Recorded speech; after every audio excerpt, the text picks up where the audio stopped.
Crown is going to town with Believe It or Not.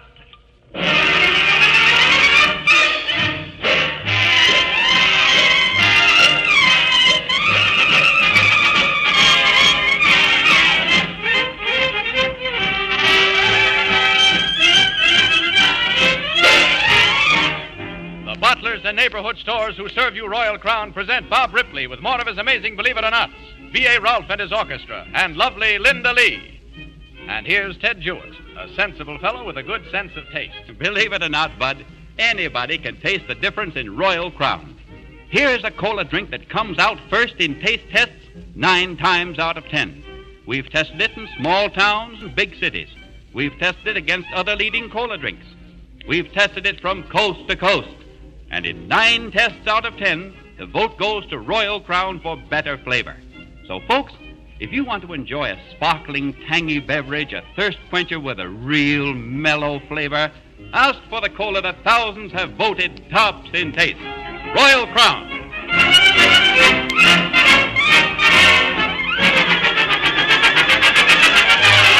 And here is that ranking, radioactive, riddle-retrieving reporter regnant of rare, ripping, rapturous, ringing, renascent, redoubtable, rational, revolutionary realities, Believe It or Not, Bob Ripley.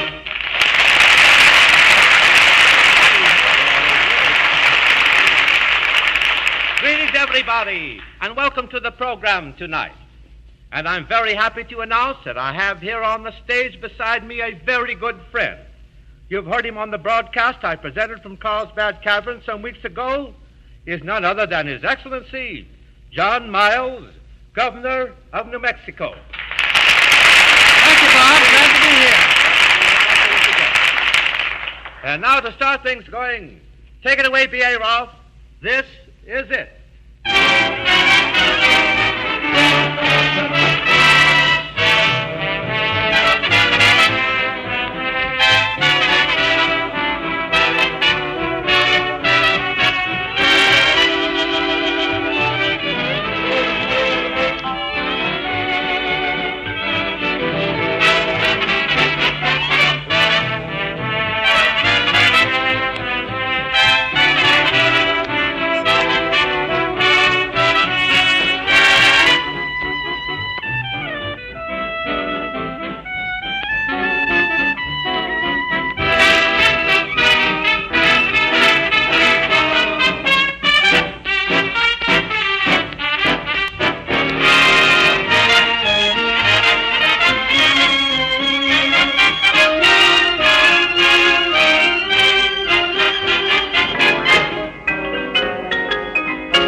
Remember me? Oh, why, certainly I do. Ladies and gentlemen, here is lovely Linda Lee herself again, fully recovered from her illness and back again in all her glory. Thank you. Bob Ripley, while I was away, I listened to every program that you broadcast, and believe me, they were swell. The one that gave me the biggest thrill was the broadcast from the Carlsbad Caverns. Well, I'm glad you enjoyed the programs, Linda. And that trip to the Carlsbad Caverns was exciting in more ways than one. On my trip across the country, I stopped at many places and collected many Believe It or Not. The one that I consider the best I found in the famous Show Me state of Missouri on the campus of the Missouri Valley College in Marshall. And I'd like to sketch it for you right now. The time, August 1857. The place, the state penitentiary in Jefferson City. As our scene opens, the newly elected governor of Missouri, Robert Stewart, has been making a tour of inspection through the prison. As a new squad of prisoners marches in, the governor speaks to Warden Hughes.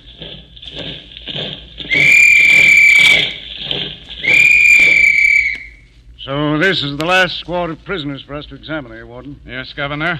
They all have the same story. They all say they are innocent because they know you can give them a pardon. Well, as chief executive of the state and as a member of the prison board, I consider it my duty to know all I can about these fellows.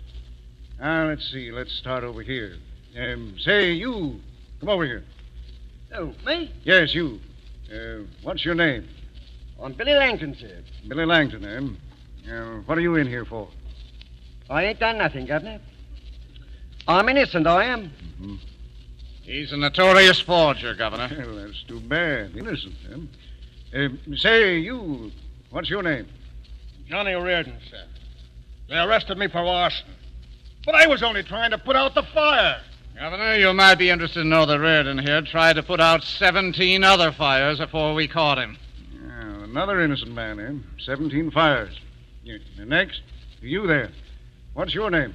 My name is Jess Warden, sir. And, Your Honor, if ever there was a gross and flagrant miscarriage of justice, it is I who stands before you. A burning example of man's inhumanity to man. What are you innocent of, Jess? The minions of the law maintain that I was apprehended in the act of robbing a store. To wit, a clothing store in St. Louis. Mm-hmm. But Your Honor can see that I am of studious mien. The police caught him red-handed. Very inconsiderate of them to interrupt his scholarly pursuits. Well, this is very interesting. Let's talk to one more. That old fellow standing over there. Hey, you. Yes, sir? What's your name? Robert Marcy, sir. What are you doing with prison stripes on your clothes? To tell you the truth, sir, I think I'm guilty. Guilty of what? I think I killed a boy. What do you mean, you think? It was like this, Governor. Yes? I used to be first mate on a showboat on the Missouri River that flows outside the walls of this very prison. A showboat, huh? Yes, sir. And we had a cabin boy, and a more ornery rascal never breathed. There's only one word to describe him: a young devil incarnate. And was that the boy you killed? Yes, sir. But I really didn't mean to kill him. Oh, you didn't? No, sir. I had to punish him several times. But when he emptied a pot of glue in my hat, I couldn't stand it any longer. One night I lost my temper and I kicked him. Oh, and that killed him? No, sir. But he went overboard from that kick and disappeared in the Missouri River. They never found him. I was charged with manslaughter, and here I am, in for life. Well, you know what I think, Warden? I think it's an outrage that such a rascal as this, an admittedly guilty man, should be allowed to stay here and corrupt the morals of all these innocent prisoners. I see what you mean, Governor. Now, Warden, I want you to go to your office and make out a complete pardon for this man, Robert Marcy. What do you mean, Governor? You're not going to pardon this man? I want this man released at once. Make out the pardon. Yes, sir. Robert Marcy, you're in my custody until I hand you that pardon. Warden, Marcy and I are going up the prison wall alongside the river. Meet us up there with the pardon. Come along, Marcy. Let's go up on the prison wall. Yes. Hey, Marcy. Isn't it nice up here on the wall? Yes, sir. There's your Missouri River. Isn't 10 feet below us. The same river you kicked that boy into. I should think the prisoners could escape easily from here and just jump into the river and swim away. They can't, Governor. You see those boats? Yeah? There are guards in them. If a prisoner did escape, they'd have him out of the water in a second. Oh. Well, here's our warden now. Got the pardon with you, Warden? Yes, Governor. Mm-hmm. It's ready for your signature. Here's pen and ink for you. Well, thanks. Here. Now, Robert Marcy, here's your pardon. You're a free man. You're not fooling. I can go? I'm really free? Wait a minute. Before you go, there's a little detail that I want to attend to. Turn around and face the river. Yes, sir, but... Robert Marcy, I have a little account to settle with you. I wish to return a kick I received 19 years ago. You know, Warden, I owed Marcy that kick. You see, I'm the rascal who put glue in his hat. That same cabin boy he kicked into the river 19 years ago.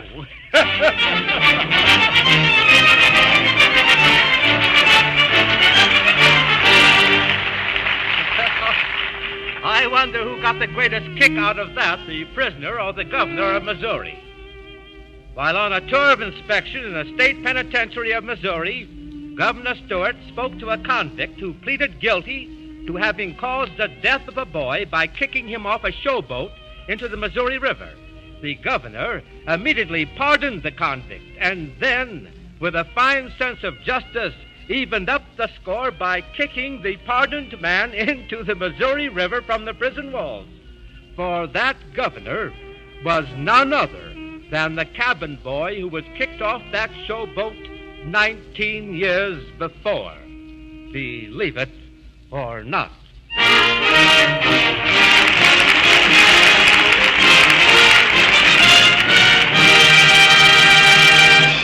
And now for the Believe It or Not musical department. B.A., what have you got for us tonight? Well, Bob, 2 weeks ago we played some really serious music, and from all the requests I've received, I think that the country needs now more serious music. So what? So, with your permission, I'll repeat Three Little Fishes. Okay, B.A. Film.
And here is that jaunty, jangling juggler of jaw-breaking jargon, believe it or not, Ted Jewett.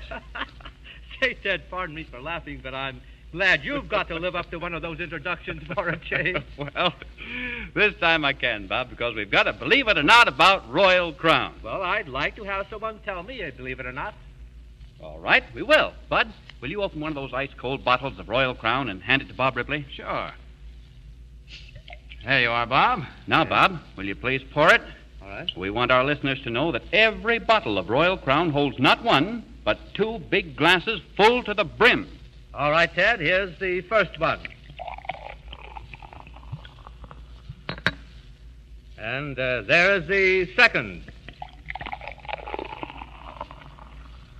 You see, two big glasses full to the brim, believe it or not. Thank you, Bob Ripley. And one thing more, folks. We want you to hear its lively sparkle. Hear it?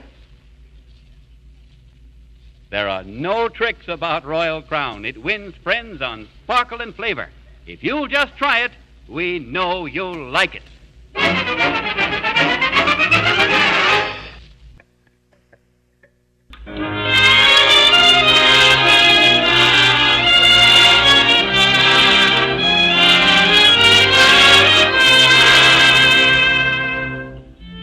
The course of men's lives can be so interwoven with one another that they form a pattern that only divinity can weave.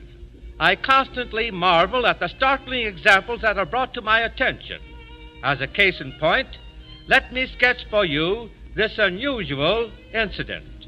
The time, June the 29th, 1934, the place, El Paso, Texas. As our scene opens, Alfred Smith is driving home with a friend. It's getting late. Yeah. Ought to be home pretty soon now, Al. Yep. Pretty hot tonight. Uh-huh. Be glad to get home and cool off a bit. Hey, look at this truck coming past us. Look at that boy go. Here comes a cop chasing him. Look! The truck is trying to make a left turn. The cop can't stop. He'll crash right into him. Holy jumping! Come on, Joe. We gotta help the cop. He's hurt. Come on, let's go.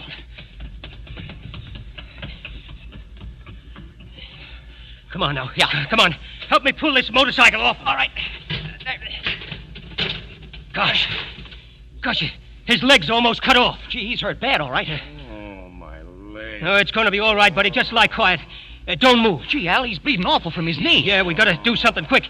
Give me his necktie. His necktie? What for? To make a tourniquet. Oh. Here, tie it around his leg. Okay. No, above the knee. Right. Yeah, that's it. Now tighten. Yeah. Tighter. Yeah. Yeah, that's it. See, it's stopping already.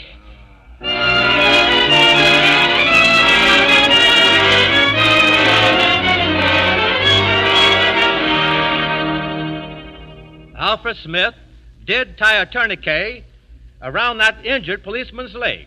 Later, doctors told that policeman that he owed his life to the quick thinking and the skill of Alfred Smith. Within 6 months after that accident, the injured man was back on the job of patrolling the highways. His name was Alan Falby of the El Paso County Police. 5 years passed by. The time is now December the 12th, 1938, just 6 months ago. As our next scene opens, Captain Alan Falby is patrolling a highway just outside of El Paso, and suddenly an order comes through on his radio receiver. Calling motorcycle 59. Calling motorcycle 59. Captain Falby. Investigate serious motor accident. U.S. Highway 80, 3 miles east of Escality Station. Calling motorcycle 59. Captain Falby.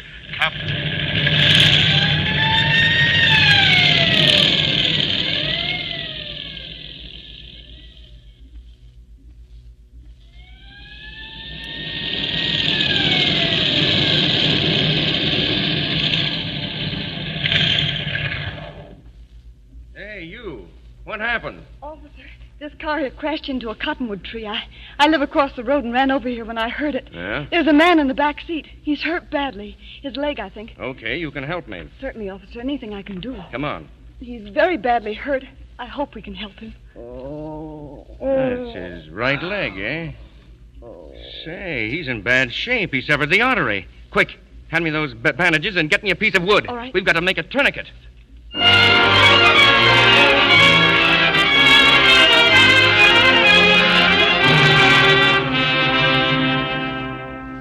Captain Falby's quick thinking and skillful first aid treatment in applying a tourniquet around that injured man's leg saved his life. After that tragic accident, that man went to the hospital and remained there 3 months. We are very happy to say he has recovered sufficiently to come here tonight, all the way from El Paso, Texas, to tell you the true story of that accident. His name is Alfred Smith. I've also brought the hero of that accident, Police Captain Alan Falby. Good evening, Captain Ripley, Mr. Ripley. Good evening. Good evening, gentlemen. Mr. Smith, I'm sorry you are still on crutches, but after that terrible accident, you are a very lucky man to even be here tonight. Indeed, I am. When I got to the hospital, the doctors told me that if I hadn't had that tourniquet around my leg, I would have bled to death in 10 minutes. All life to Captain Falby. Captain Falby, you are certainly to be congratulated. Well, Mr. Ripley, I wouldn't have been able to save Alfred Smith's life last December if he hadn't saved mine 5 years before. Won't you please explain, Captain Falby? You see, Alfred Smith was the man who put the tourniquet around my leg and saved my life when my motorcycle hit that truck. After all, one good tourniquet deserves another. And there you have it, ladies and gentlemen. 5 years ago, Captain Falby was hurt in an accident. Alfred Smith, a passing motorist, saved the captain's life by applying a tourniquet to his leg. Just last December, Alfred Smith himself was hurt, and Captain Falby saved Smith's life by applying a tourniquet to his leg, thus repaying the debt of a life with a life. Believe it or not.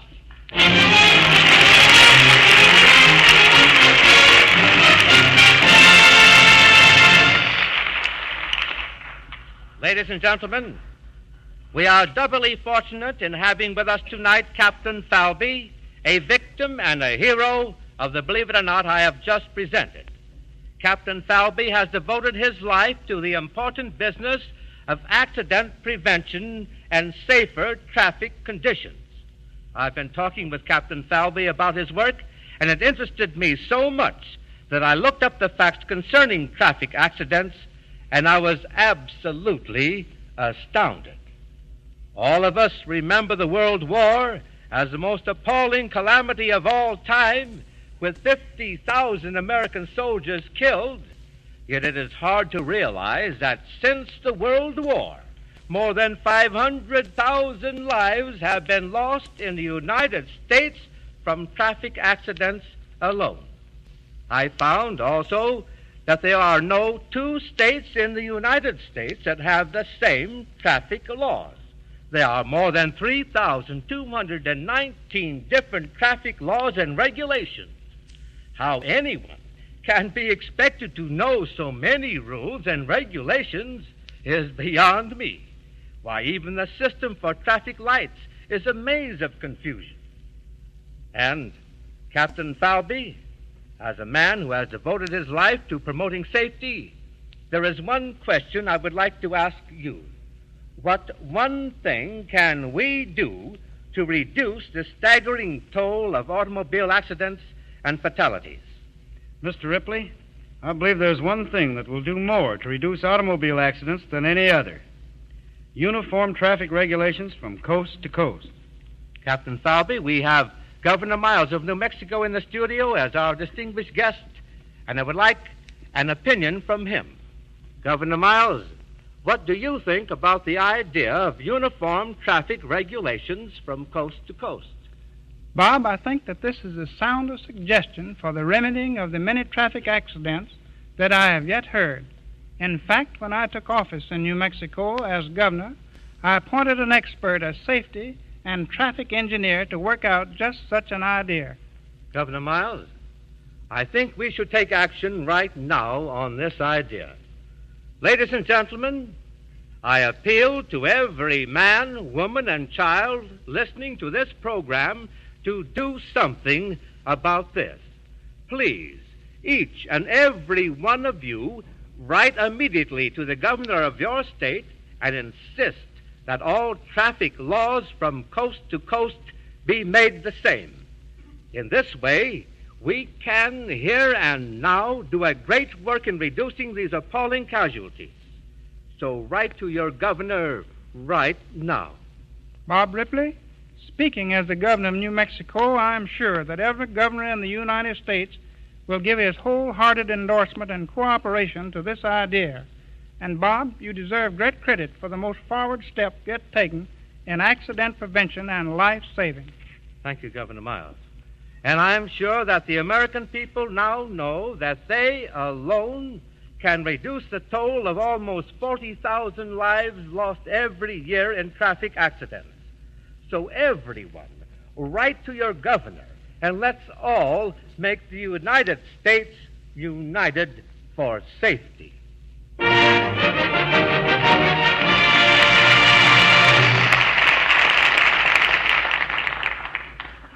Linda, for you it's been a long time between songs, and this is a moment we are happy to welcome. Thanks, Bob.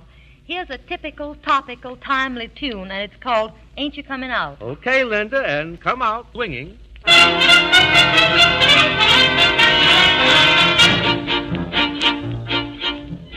Each night at 8 under her window he'd wait. He would look up and shout, ain't you coming out, ain't you coming out, ain't you coming out, ain't you coming out? He never played music for his serenade. He'd just stand there and shout, ain't you coming out, ain't you coming out, ain't you coming out? He couldn't strum a guitar, a banjo, or violin. He couldn't sing tra-la-la. He couldn't beat on a drum. He'd just come there and shout, ain't you coming out? Ain't you coming out?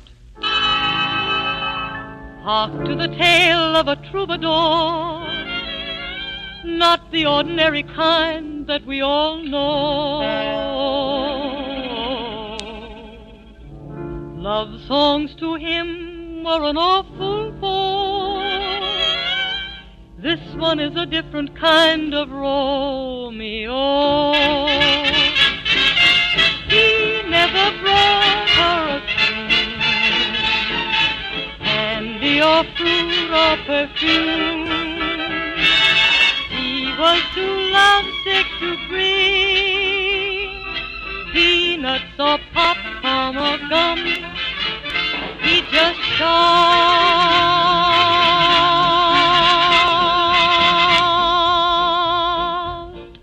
Ain't you coming out?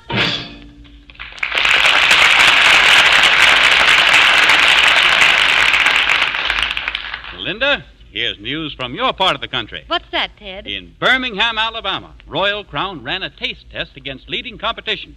What was the result? Birmingham, Alabama. Royal Crown wins by more than 2-1. Another test in St. Louis, Missouri. Here again, Royal Crown was chosen the taste favorite. By a margin of more than twice as many votes as two leading competitors combined. You can't beat flavor. Taste wins every time.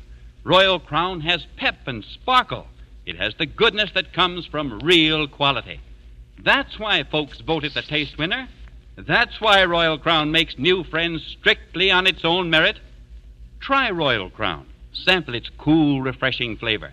Then see if you ever go back to any other cola drink again. This holiday weekend, relax and enjoy Royal Crown. Get the handy home carton that holds 6 bottles and costs only $0.25. 12 big, bubbling glasses for your enjoyment. And remember, the makers of Royal Crown, Knee-High Corporation, Columbus, Georgia, are also makers of the famous Knee-High and Party Pack beverages.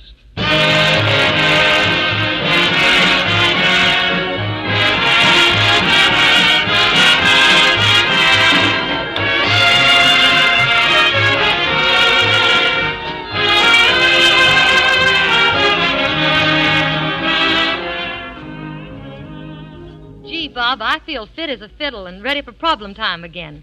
What have you got to tax my wits? Oh, I have a very nice one for you, Linda. Tell me, in what European country is every official sworn in on a herring? Bob, am I herring correctly? I guess I asked for that one, all right. Well, it sounds fishy to me, but I'll go into a huddle with my 3 little fishes and see if they know the answer. And if the 3 little fishes don't come through for you, I'll give you the answer next Friday night myself, Linda.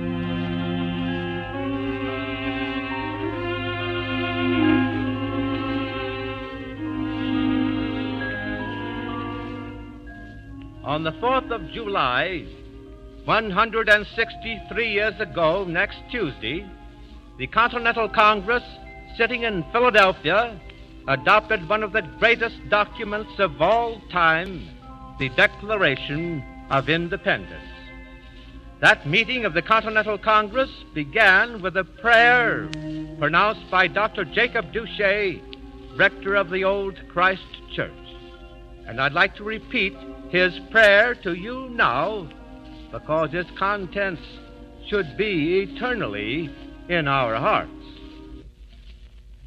He said, O Lord, we beseech thee, look down in mercy upon these United States, take them under thy sympathetic care, and cause order, harmony, and peace to prevail and flourish among thy people.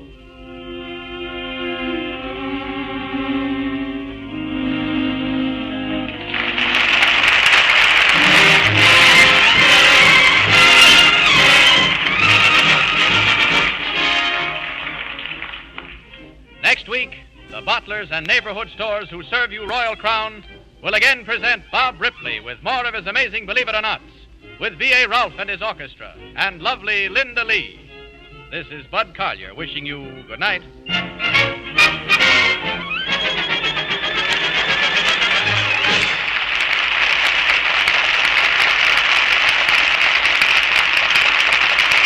This is the Columbia Broadcasting System.